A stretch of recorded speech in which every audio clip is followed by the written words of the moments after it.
I bet you spent a lot of time coming up with that perfect opener for your presentations. Maybe it's a great story, or even a funny anecdote. Tell me, how much work do you put into the end of your presentation?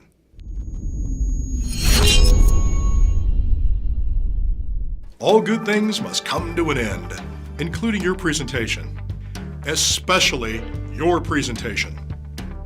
The way you close will affect how the audience responds and remembers.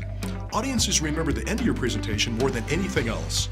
So if the final few minutes of your presentation don't leave a lasting impression, it's pretty unlikely anything else you said did either. Here are 6 quick tips to make your closings more memorable. Number 1, establish your close at the very beginning of your preparation. Think of it as the first thing you plan and the last thing you say. Number 2, if you're using slides, consider blanking out that screen.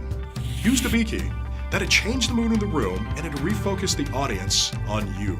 Number 3, give your audience a signal your presentation's coming to a close. Instead of the overused "in conclusion," say something like, "to wrap this meeting up." Here's what to do next. Your closing words should make it very clear that's the end of your presentation. Number 4, tell them what to do. If it's a persuasive speech, have a clear call to action that identifies what you want the audience to do after the presentation wraps up. Number 5, emphasize your core message by repeating it in the closing so it's the last thing the audience hears and remembers.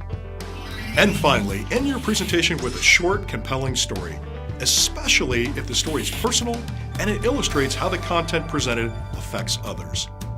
It's a great way to conclude. I've been in one too many presentations where the presenter started telling a story and lost my attention at the very beginning. Then they go on and on for several minutes. This is when my cell phone comes out to play. I start texting and returning emails. Keep them engaged, inspired, and wanting more.